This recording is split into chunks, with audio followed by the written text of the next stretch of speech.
Northern Badger Wrestling Classic, brought to you by BadgerStateWrestling.com and the Wisconsin National Guard. I'm Kevin Black along with Jake Filkins. We're filling in for Shane Sparks, and we're on the last match of the evening. It's the 285-pound championship finals.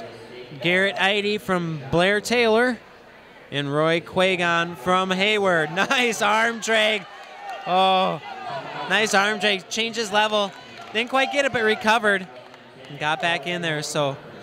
It's always nice when you see the heavyweights grab the legs. Yeah, that was great. Any leg attempt from a heavyweight's a good thing to see. Quagon's tough. He wrestled Alex Leonardson in the semifinals, and Leonardson was undefeated at the #1 seed, and Quagon beat him there and looked really good doing it.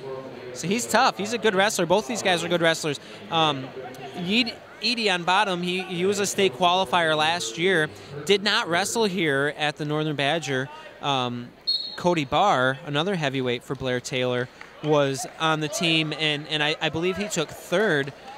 This is the first year for Hayward being in the finals, but this is very interesting because Blair Taylor has Eide right now is in the finals and one of the top-ranked wrestlers in the state at heavyweight. They're in Division III, and Quagon is ranked high in Division II at heavyweight, but the backup wrestler at heavyweight for both of these guys would very likely be in the finals today too, and would be ranked in the state.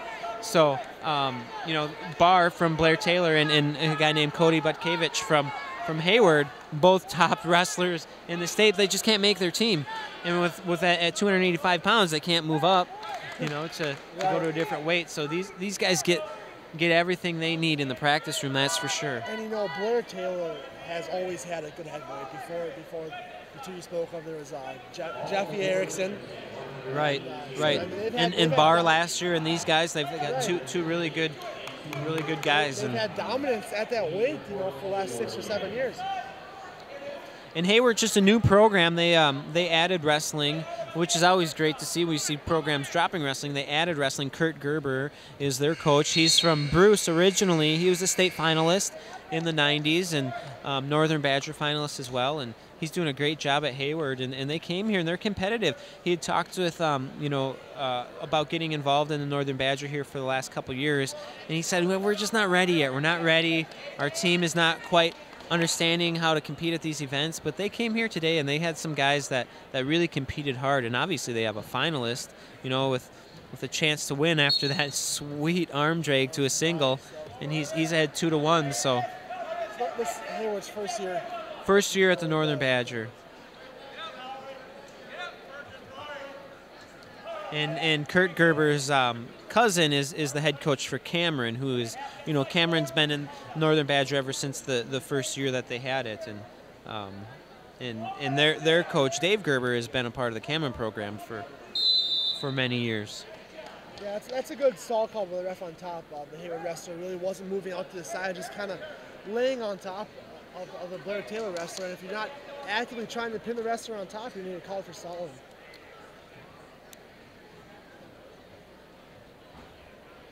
A minute 33 left, still 2-1 in advantage of Hayward.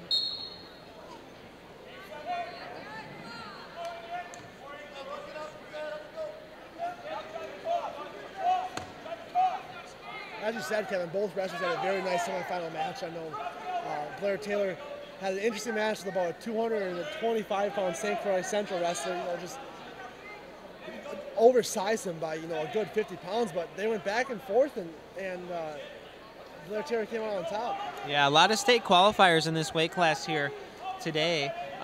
Both of these wrestlers here, and like you said, well, Alex Leonardson last year was a sectional champion, and he was the #1 seed. But Charlie Cooley from Chequamegon, Loudon Wood from St. Croix Central, all state qualifiers last year. Maybe be looking at either stalemate here or another stall call. Yeah, you'd think so. Maybe even stall on bottom. Let's even it up a little bit. Well, the top wrestler, he's doing a much better job now, but at least, well, there's another stall. That's an interesting call. I thought he was doing a better job of moving out to the side. Well, that second stall call will even the match 2-2 now, 30 seconds left. Yeah, the bottom wrestler wasn't doing much to improve, and you know, in the rule book, if the bottom wrestler can't move, if it's not stalling, if the top wrestler is what they say, overpowering the bottom wrestler, and then the bottom guy's not stalling, and you know, that's essentially what was going on there. Was he was overpowering the bottom wrestler, so he couldn't move, so he's not responsible for those stalling calls. Oh. There you go. So he rides him for 1:40 and gets him on his back after he stands up. He gave him 2 near fall. I think the big guys are getting a little sweaty. They kind of rolled off each other pretty quickly. Well, if you're Roy Quagon right there, you got to be happy with that near fall, because he worked hard to keep him down and ride him the entire second period. From the entire second period, gave up a stalling call and then a stalling point. So he's glad he got something out of that ride. He got 2 near fall. The key for him here is, you know, to be active on bottom, because you don't want to give up another stall call. Exactly. He's in the bottom position. One thing that I always have issue with, you know, as a wrestler and a coach, I'm not wearing the stripes. My father wears the stripes, so we discuss things often. But he does do a pretty good job. But we talked about how in these situations, you know, with a wrestler winning, do you change your approach to stalling, to how you call stalling? Should it matter what the score is? Should it matter what period it is? You know, if somebody's stalling in the 3rd period by playing the edge or whatever they say it, why aren't they stalling in the 1st period if they're doing the same exact thing? I think that they should call the same way the entire match, and I believe that's the spirit of the call. Obviously, the pressure of the match and the situation can change that a little bit, and it changes the match strategy of the wrestlers, but it'd be nice to see them called the same throughout the entire match, and not punish a wrestler who's winning. You know, he's winning. So that, absolutely, and the thing about, I mean, obviously, especially with the sport of wrestling, any referee, every call they make is going to be a judgment call. Absolutely. But stalling is the one call in sports where I feel is very subjective, you know, and it's different for every single official, and it does play a crucial role in the matter about how you define stalling. Yes, exactly. And to be quite honest, it puts referees in a lose-lose situation, you know, and I don't envy them being in a tight 3rd period match with somebody, you know, running away or something, because refs don't want to decide the match. They want the wrestlers to, and right, especially in a heavyweight type match where you tend to see lower scoring and more, you know, it's more seen in the heavyweight match like we're watching right now. Yeah. But both wrestlers here are getting accurate on the feet. Yeah.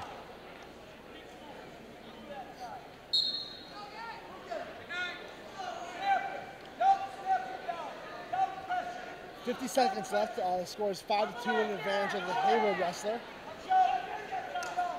He had that takedown early in the 1st period off that arm drag, and then also added 2 near fall points in the 2nd period, plus his escape. Blair Taylor wrestler has 2 escapes. And you can still kind of see the novice in the Hayward program wrestlers right there. You could have easily had another single leg. Yeah. And just didn't quite see it, but came right back with a nice little snap down there to get a takedown. Yeah, just a good athlete there at heavyweight. Both these guys, good athletes. 15 seconds left, 7-2 lead. We have a first Northern Badger champion for Hayward Wrestling. Good for Hayward. Welcome to the Northern Badger. Hayward Hurricanes get a champion in their 1st year. And it's going to be Roy Quagon at 285 pounds. 7-2 winner. Congratulations to Kurt Gerber and the Hayward wrestling community.